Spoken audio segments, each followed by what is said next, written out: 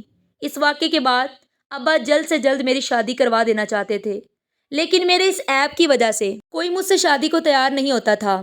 تھوڑے سے وقت میں سینکڑوں رشتے میرے آ چکے تھے، مگر سب حقیقت جان کر واپس چلے جاتے تھے۔ میں بری طرح دھتکار دی گئی تھی۔ جب ایک دن چچی ہمارے گھر آئیں، چچا چچی لوگوں سے ہمارا ملنا جلنا کم ہی تھا، کیونکہ چچی کی زبان کے آگے خندق تھی۔ مجھے لگا وہ بھی سب کی طرح تانے مارنے آئیں گی، مگر وہ جس قدر محبت سے مجھ سے ملی، میں تو حیرت سے ان کا چہرہ ہی دیکھتی رہی تھی۔ ان کے چہرے سے مسکراہٹ الگ ہی نہیں ہو رہی تھی، اور کئی ایک بار وہ محبت سے میرا ماتھا بھی چوم چکی تھی۔ میں تو ان دنوں محبت اور یقین کی بھوکی بنی پھر رہی تھی۔ وہ مجھ سے محبت سے ملی تو میں بھی ان کے آگے بھیگی تھی، اور جب انہوں نے اپنے بیٹے ثاقب کے لیے میرا رشتہ مانگا تو میں اور ابا حیران رہ گئے تھے۔ چچا چچی یہیں 2 محلے چھوڑ کر رہتے تھے، اور گھر کے قریب ہی ثاقب کی کریانے کی دکان تھی۔ مجھے ثاقب کبھی بھی پسند نہیں رہا تھا، لیکن ایسے وقت میں جب میرے ایپ کی وجہ سے کوئی مجھ سے شادی نہیں کرنا چاہتا تھا، ابا کو یہ رشتہ غنیمت لگا تھا۔ ابا نے جٹ سے ہاں کر دی، اور چچی میرے ہاتھ میں شگن رکھ کر چلی گئی تھی۔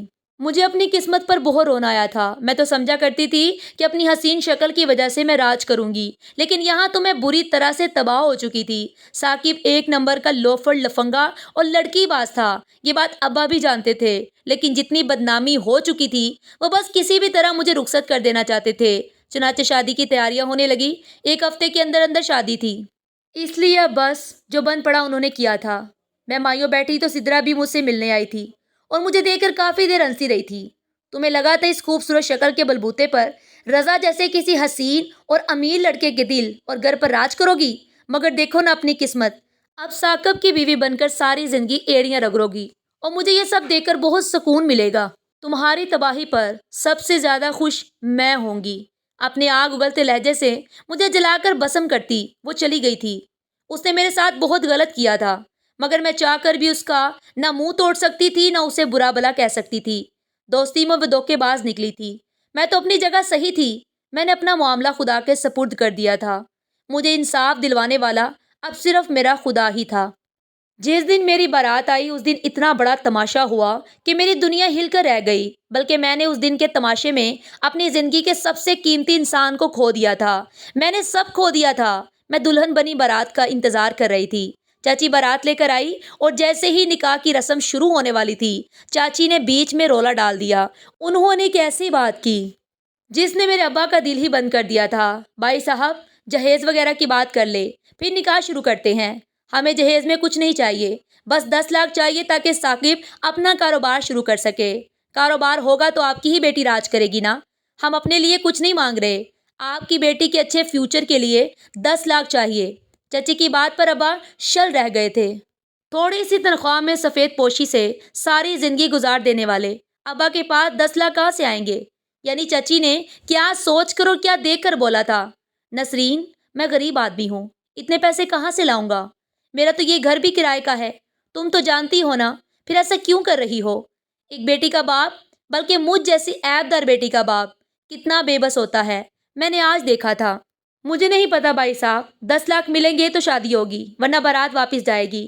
انکار کرنے سے پہلے یہ بھی تو سوچیں، کتنا بڑا داغ، کتنا بڑا عیب ہے آپ کی بیٹی میں۔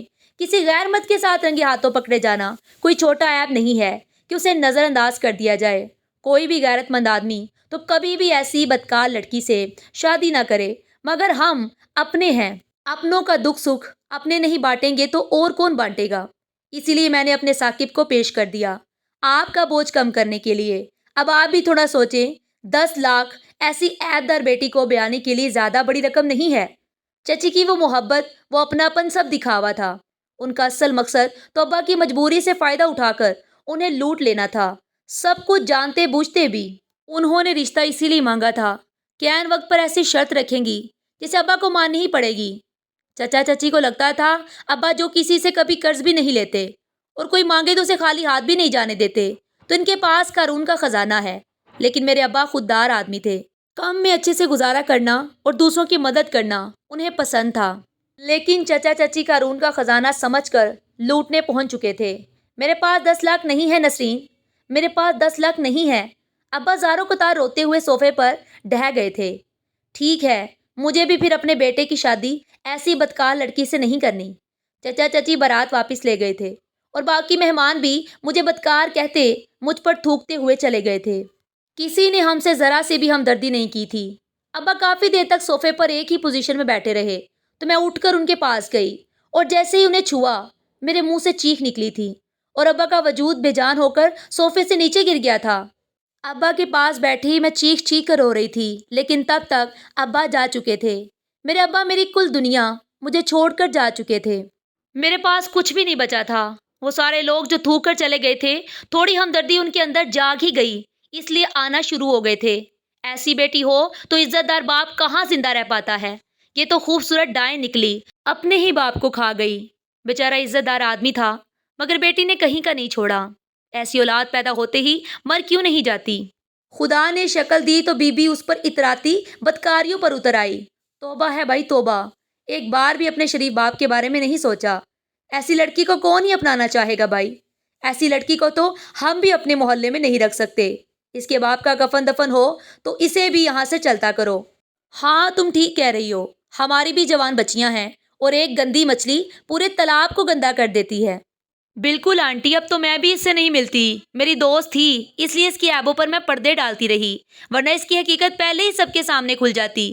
اس کے اتنے لڑکوں کے ساتھ چکر دیکھ کر میں اسے سمجھاتی تھی، لیکن اس نے میری کبھی نہیں سنی۔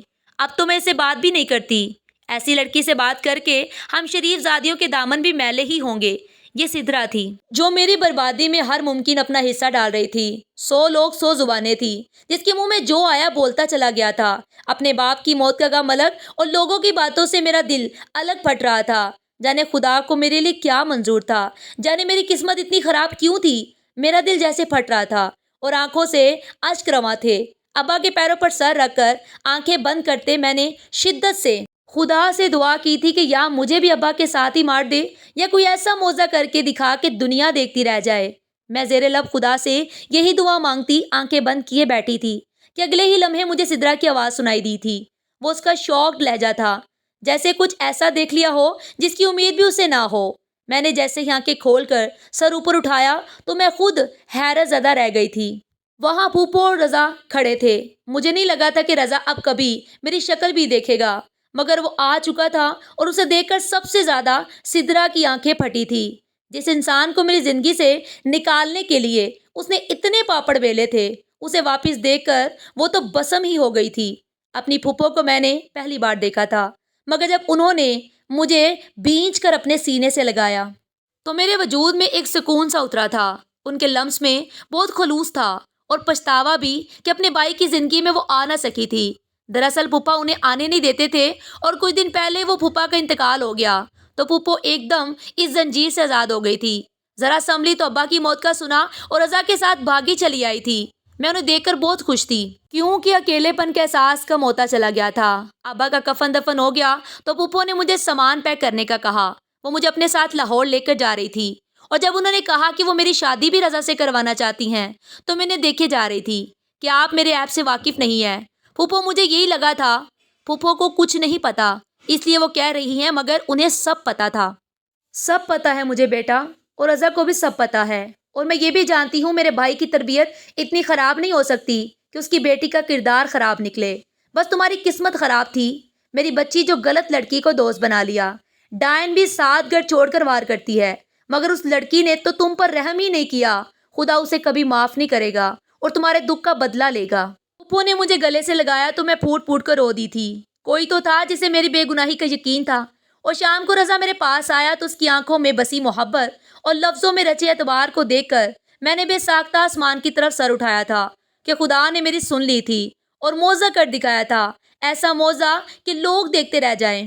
میں تم پر یوں بھڑک اٹھا لیکن میرا دل نہیں مان رہا تھا، اور جس طرح سدرا باتیں کر رہی تھی مجھے شک گزرا کیونکہ وہ تو تمہاری دوست تھی، پھر اتنی برائیاں مجھ سے کیوں کر رہی تھی؟ ایک دن جب اس نے کہا کہ میں اسے اچھا لگتا ہوں تو سب میری سمجھ میں آنے لگا تھا۔ میں نے باتوں باتوں میں اسے اس بدماش کا نام وغیرہ اگلوا کر اپنے ایک پولیس والے دوست سے فیور مانگی اور اسے اٹھوا لیا۔ جب 2-4 پڑھی تو اس نے سب بتا دیا۔ اس سے بھی بعد میں پتا چلا کہ یہ سب سدرا کی چال تھی۔ میں حقیقت جان چکا تھا اور ماموں کے پاس آ کر بتانا چاہتا تھا، لیکن پھر میرے بابا کا انتقال ہو گیا اور مجھے کوئی ہوش نہ رہا۔ اس غم سے نکلے تھے کہ ماموں کی موت کا سنا اور ہم بھاگے چلے آئے۔ تمہیں اب کسی سے گھبرانے کی ضرورت نہیں ہے، میں ہوں تمہارے ساتھ اور بہت عزت سے تمہیں بیاہ کر لے جاؤں گی۔ یہ سب لوگ اور وہ سدرا دیکھتی رہ جائیں گی۔ میں نے آنکھیں بند کر کے اپنے سارے آنسوں کو بہہ جانے دیا۔ میں نے اپنا معاملہ خدا پر چھوڑا تھا اور خدا نے میرا انصاف کر دیا تھا۔ جب میرے اور رضا کے نکاح کی بات محلے میں پھیلی تو سب سے پہلے سدرا آگ بگولا ہوئی آئی تھی، مگر پھپھو نے اسے صحیح ٹھنڈا کر کے واپس بھیجا تھا۔ وہ تو جیسے پاگل ہی ہو رہی تھی کہ اتنا سب کچھ کرنے کے باوجود وہ میرا کچھ نہیں بگاڑ سکی تھی۔ جس انسان کو وہ مجھ سے چھیننا چاہتی تھی وہ میرا ہونے والا تھا، اور جس دن نکاح ہوا اس دن بھی وہ آگ بنی آئی تھی۔ رضا کا نام پاتے ہی میرے اندر جانے کہاں سے اتنی ہمت آ گئی تھی کہ میں نے اسے تھپڑ کھینچ مارا تھا۔ رضا جیسے انسان کے مجھے ملنے پر جہاں سارا محلہ حیرت زدہ سا میری قسمت کو دیکھ رہا تھا، وہیں جب سدرا غصے اور حسد سے پاگل ہوتی میرے گھر کے دروازے کے سامنے چلاتے ہوئے سب بولتی چلی گئی تو لوگوں نے منہ پہ ہاتھ رکھ لیے تھے۔ اس نے مجھے بدنام کیا تھا اور اسے کے منہ سے خدا نے سچ نکلوا کر سامنے کر دیا تھا۔ میرا ایپ خدا نے دھو ڈالا تھا۔ سدرا کو اس کے بھائی نے مار مار کر گھر میں بند کر دیا تھا، اور سب محلے والے مجھ سے معافی مانگنے اور اپنی دعاؤں میں مجھے رخصت کرنے آئے تھے۔ سدرا کی امی نے بھی روتے ہوئے سدرا کے لیے مجھ سے معافی طلب کی تھی اور میں نے اسے معاف کر دیا تھا، مگر قدرت اسے معاف نہیں کر سکی تھی۔ رضا کے ساتھ لاہور آنے کے کچھ دن بعد پتا چلا کہ سدرا زخمی حالت میں محلے کے باہر پڑی نظر آئی تھی۔ وہ کسی کام سے گھر سے نکلی تھی اور شوقی نے اس پرانے دھوکے کا بدلہ لینے کے لیے اسے اٹھا لیا۔ بہت ڈھونڈنے کے 1 ہفتے بعد وہ ملی تو بہت بری حالت میں تھی۔ شوقی مسلسل اسے اپنی ذاتی کا نشانہ بناتا رہا۔ سدرا کو اسپتال لے جایا گیا جہاں اس کے زخم تو بھر گئے مگر ذہنی توازن بگڑ گیا تھا۔ پولیس نے شوقی کو بھی گرفتار کر لیا تھا اور میں خدا کی قدرت پر سجدہ ریز ہو گئی کہ وہ اپنے بندے پر ہوئی زیادتیوں کو بھولتا نہیں اور دنیا میں ہی سزا دیتا ہے۔ میں رضا کی صورت میں شوہر اور پھپھو کی صورت میں ماں کو پا کر بہت پرسکون زندگی گزار رہی تھی، اور مجھے برباد کرنے والے دونوں کو سزا بھگتنی تھی، وہ بھی ایسی بھیانک کہ موت آنے تک۔ بے شک خدا اپنے پاک بندوں کے لیے معجزے دکھاتا ہے، اور میری دعا سن کر خدا نے معجزہ دکھایا جس سے میری پوری زندگی بدل گئی۔ آپ کو یہ کہانی کیسی لگی؟ کمنٹ باکس میں اپنی رائے کا اظہار ضرور کیجیے گا، اور آپ کی سپورٹ کی بہت ضرورت ہے۔ اگر آپ کو ویڈیو اچھی لگی ہو لائک کریں، زیادہ سے زیادہ اپنے دوستوں کے ساتھ شیئر کریں، اور اگر آپ نئے ہیں تو چینل کو سبسکرائب کرنا مت بھولیے گا۔ تب تک ملتے ہیں ایک نئی اور دلچسپ کہانی کے ساتھ۔ اللہ حافظ۔